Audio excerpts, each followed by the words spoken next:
First of all, what happened this weekend is 100% my responsibility as a head football coach. I'm the one that gives scholarships. I'm the one that approves scholarships. I'm the only one that can offer anybody within our culture. So that all falls on me.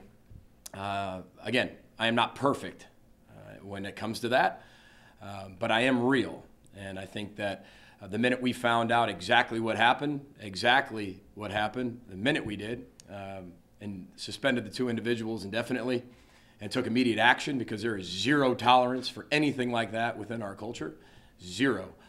And then once we got some more facts legally, we dismissed them from the football team when we got the other facts. So there's a step-by-step legal process that we have to be able to take.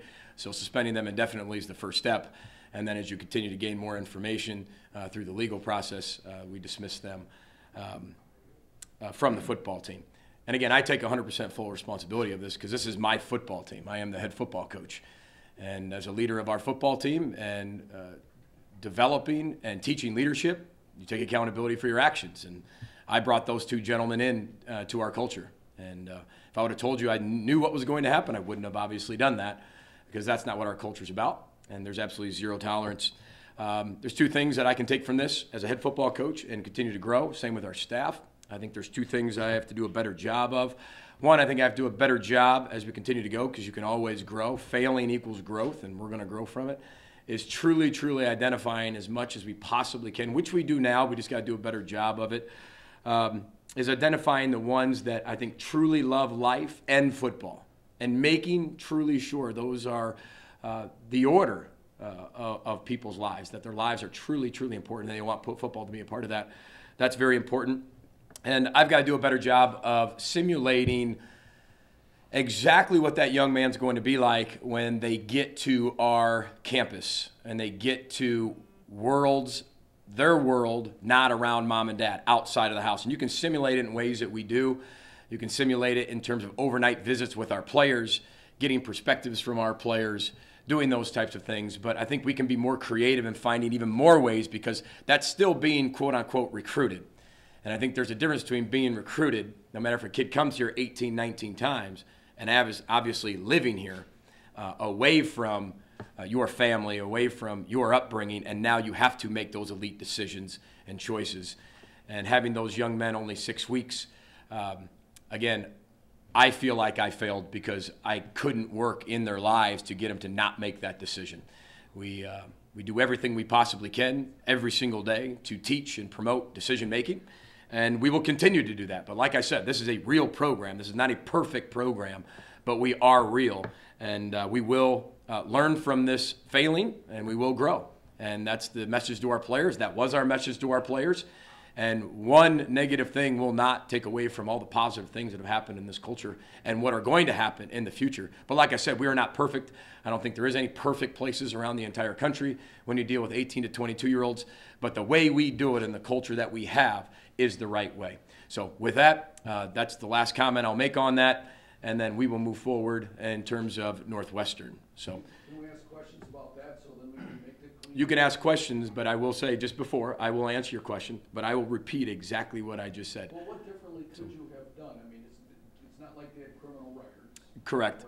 Correct. I don't know if they had juvenile court records. Don't know that, but. But as you move forward, like I said, it's one more interview. It's one more question to somebody we don't know. It's digging a little bit further. And those are all challenges to us to double, triple, quadruple check all the time. And even we do that in recruiting now, but it's brought even more awareness. And when something like this happens to anybody, it brings more awareness to where did it get through the crack. And that's, again, that is my responsibility.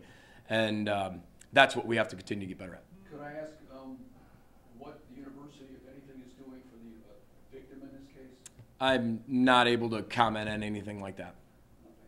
No. Coach Andy Pepper from News Channel 3. I wanted to ask you about the vetting process. Generally speaking, what goes into talking to a recruit's family, to his coach? How deep do you guys dig to find out, you know, if there's trouble signs before a kid reaches our Well, like I said, most of our players that we have that come into our program, visit our campus close to 18 times. That's a lot of times to visit our campus and get to know one another on a personal level. But again, it's still recruiting. You've got to be able to dig deeper, which we've done. And we're going to focus on these two individuals. But there's also hundreds of individuals we've had that have made a positive mark. And but that's where we are, and that's what we have to be able to focus on so that doesn't happen. And I think every coach would sit up here and say the same thing. They don't want to see that happen in their culture. No one wants that to happen. No one plans on that to happen. But one thing we have to plan on as head coaches is you do have to plan on poor decision making at some point with 18 to 22-year-olds. But digging deeper and just going the extra mile, finding another way, obviously, and that's what we have to continue to be creative with as we move forward.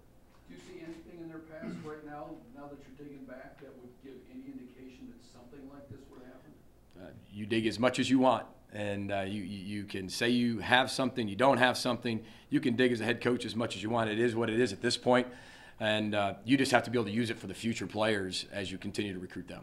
Can you also talk about what kind of distraction, if any, this is for the, what's happening? I don't think it's any distraction for our football team because they are raised in a culture of failing equals growth.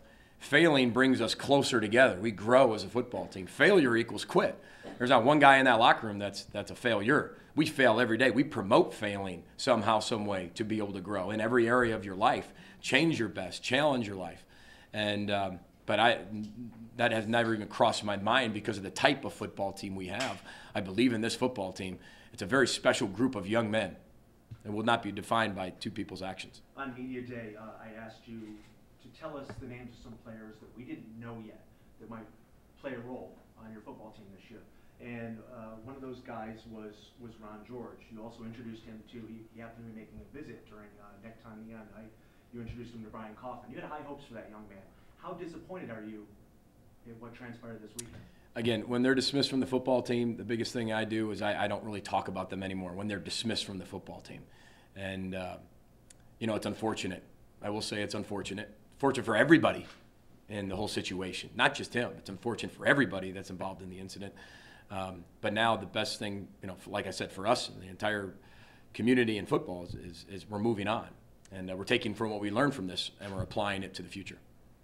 Coach Fleck, Lauren Edwards, Fox 17 News. Just wanted to know, do you guys have some sort of a buddy program? I know a lot of schools have that. When freshman players come in, the seniors take them and they say, hey, this is what you do, this is what you don't do. Yeah, it's a mentorship program. We have that. We have a Bronco for Life program. I can go through all the stuff. This isn't about, I think, defending our program, because everyone has those types of things. But again, you're dealing with 18 to 22-year-old decision makers. And eventually they've got to make decisions on their own. And again, being in the program 6 weeks, you'd like to be able to have them longer so you can really change their minds of things that maybe they have done in their past or haven't done in their past but want to do here. But again, it's we have the mentorship program, which is a very difficult job for a lot of mentors, and it's a very serious deal that we take. As same with the Bronco for Life, but that has changed a lot of our players for the positive. We're talking about two individuals over the course of a few years. So, but again, it's not being ignored. I want to make sure everybody understands that this is not being ignored whatsoever or pushed to the side. That's why I'm up here. One thing about me is I told you this is my football team, and we do things the right way. But just because you do things the right way doesn't mean you're always going to get the right result, and that's what we got to continue to learn from. Now, it's obvious you feel horrible about what happened, but has the team or have you reached out to the victim in this case? It's a legal investigation, so I'm not going to do anything that has to do with interrupting a legal investigation whatsoever. So, again, that's for them to decide. I have to handle what I can handle on my side and be able to do that the best way possible. Coach, I know you had mentioned moving forward. Mm-hmm. How is the team moving forward, and how will the absence of these two players be felt by the team? Is it already being felt by the team? Again, these are two freshmen that were here 6 weeks, so a lot of our players didn't even really get a chance to know them very well. But again, this football team is a very mature group. We've been through a lot together. This team, especially the Zach Terrells, the Corey Davises, the Jarvion Franklins, they've been here since the beginning of the 1-11 type starts and the adversity that we faced and all the negativity that surrounded the program at the time. This is a very mature group that takes the experiences they've learned from and use it to an advantage. And one thing is, we are not going to look at this as a burden on our program or look at it as a chance to grow. Failing equals growth. We are going to grow from this. and zero distraction. This is, again, a chance for us to be able to show the strength of what the row the boat culture is all about. And I know the team has already done that. I mean, we had one of our better practices we've had in a long time yesterday, and that was still very fresh. But this team takes the knowledge they have, takes the information, processes it, and then moves forward. And that's what rowing the boat's all about, keeping your oar in the water. As hard as it is at times to do, you do. And whether that's a loss, whether that's a loss of a teammate, whether that's a win, whether that's success, that doesn't matter. The oar stays in the water, and that's part of growing through life. Has the family reached out to you at all, or have you reached out to them? In terms of? The gentleman's family. Well, I recruited those men. So, yes, I had reached out to their parents, and they've reached out to me because I had recruited those men. I know those guys on a personal relationship, and I think it's only right that I talk to their parents. Because I am responsible for the Western Michigan football team and everything that happens to it.